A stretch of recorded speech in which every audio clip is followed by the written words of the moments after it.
Halo teman-teman semuanya, Assalamualaikum warahmatullahi wabarakatuh. Selamat datang kembali di channel saya, Asa Elektronik ya tentunya. Oke teman-teman, pada kali ini seperti biasa saya ingin membuatkan sebuah cara atau tutorial ya, cara sederhana dalam menghidupkan sebuah modul inverter kulkas LG, khususnya freezer, seperti yang terlihat di depan kita ini. Modulnya seperti ini. Itu terkadang kita sebagai teknisi ataupun sebagai pemula yang ingin belajar di dunia elektronik, dan kita kebetulan menghadapi sebuah modul ataupun kita ingin memperbaiki sebuah modul, di mana ketika kita di lapangan itu kita tidak bisa langsung mengerjakannya dan harus kita kerjakan di rumah ya, ataupun di lapangan, tapi kita belum tahu caranya juga, bagaimana caranya menghidupkan modul ini dengan cara tanpa kompresor, tanpa termostat atau sensor-sensornya.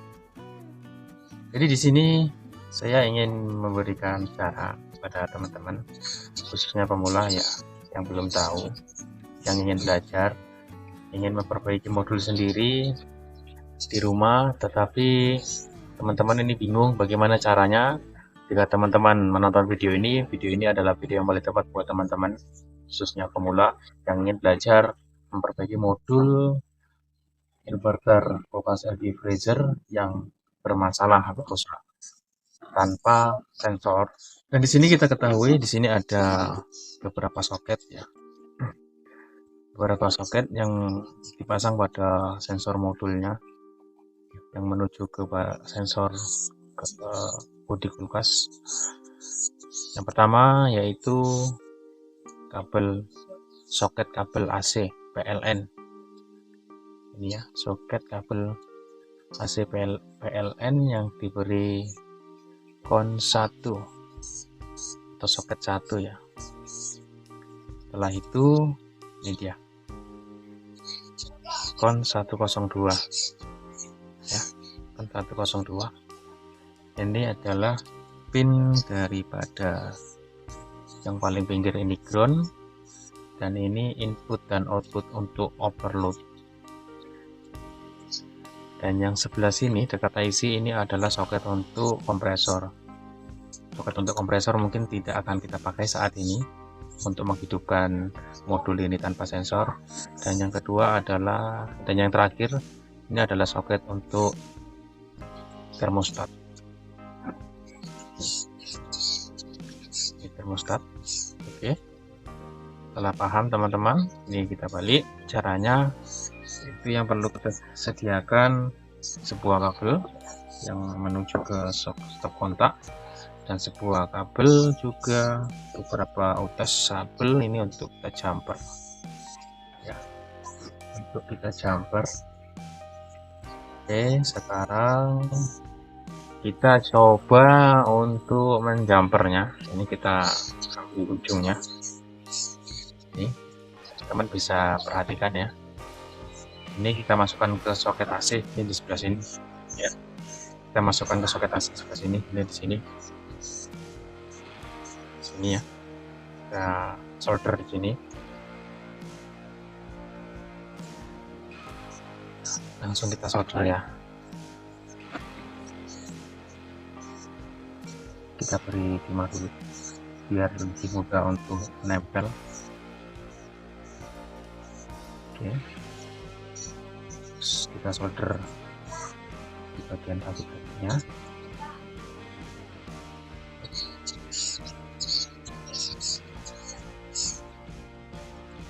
Oke, ini kita solder juga di kaki sebelahnya.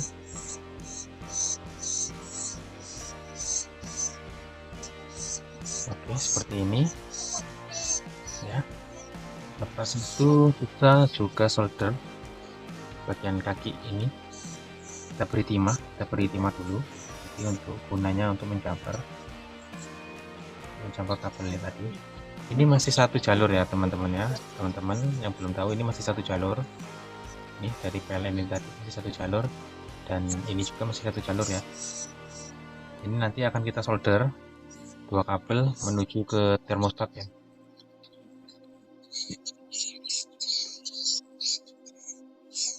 Ini soket untuk kabel termostat. Kita beri tegangan PLN juga 220.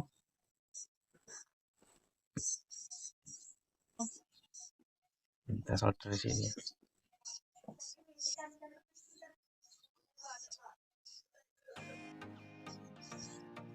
Oke, satu lagi. Kita solder dulu. Oke.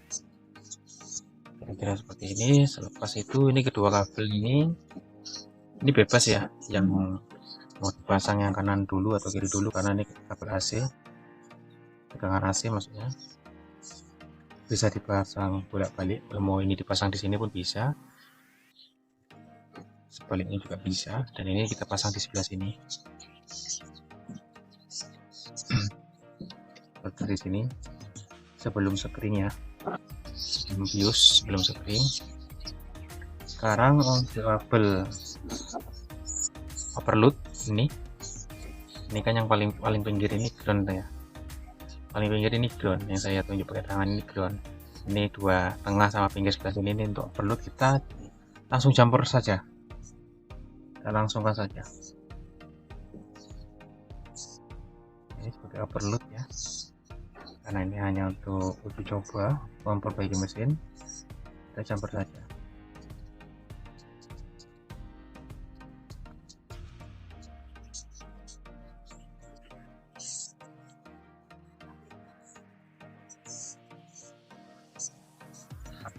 Nah, seperti ini.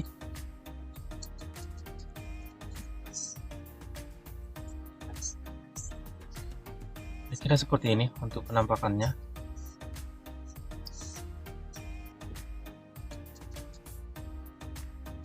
Kan? Ini untuk kabel termostat, ini dipasang secara paralel dengan kabel AC input PLN ya. Ini dipasang secara paralel ini. Jadi ini untuk ke termostat, dan ini untuk ke overload kita jumper. Kita jumper, ini yang paling pinggir tidak kita pakai karena ini adalah kabel grounding. Ya, kabel grounding. Jika sudah seperti ini, teman-teman itu sudah berhasil untuk membuat sebuah jumperan, ataupun alternatif atau bypass ya, tanpa menghidupkan modul inverter, tanpa sensornya. Jadi sekarang kita coba hidupkan.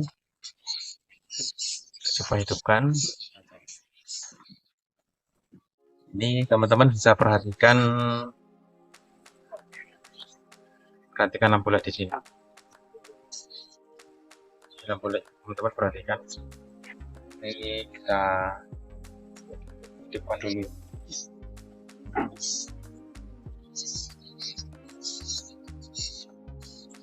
Oke, ini sudah hidup. Untuk modul inverter ini sudah berhasil kita lakukan penjumperan. Tetapi untuk startnya ini sebuah modul inverter, dia menunggu waktu, jeda waktu yang berkisar antara 7 sampai 8 menit ya. Nanti dia baru memberikan sebuah indikasi berupa kedipan. Ada itu kedipan 1 kali, ada itu kedipan 3 kali, 5 kali, 6 kali, dan 7 kali ya, kalau tidak salah ingat saya. Yang dimana kalau 1 kali itu ada masalah di kompresor ya katanya, tapi padahal bukan di kompresor. Kalau itu kerusakan ada di IC microcontroller yang tidak bekerja, lebih tepatnya kalau saya pribadi menilainya ya. Kalau kedip 1 kali, kalau kedip 3 kali ini dia tidak, kabel soket kompresor itu tidak terhubung, dia akan kedip 3 kali, dan bahwasanya mesin sudah bekerja normal. Dan jika sudah dicolok, pasti itu hidup rata-rata ya 90%, walaupun tidak sampai 100%. Itu kedip 3 kali, normalnya memang kedip 3 kali. Kalau 5 sama 6 kali itu terjadi arus yang tinggi di area kompresor sehingga si modul ini proteksi. Jika kedip 7 kali itu dia ada masalah di IC IPM. Jadi ini sembari kita menunggu untuk startnya, kita kan lama banget, kita lewati aja ya, kita percepat saja. Oke teman-teman, sekarang setelah kita menunggu 7 atau 8 menit, modul sudah memberikan indikator. Itu dia 1, 2, 3. Kita ulangi sekali lagi. 3 kali kedipan dia ya. Yang berarti pin kompresor ini tidak terhubung, makanya dia kedip 3 kali. Karena memang modul ini sudah normal ya, saya perbaiki. Mungkin teman-teman sampai sini udah paham ya bagaimana cara sederhana menghidupkan modul inverter ini tanpa harus sensornya ini ya.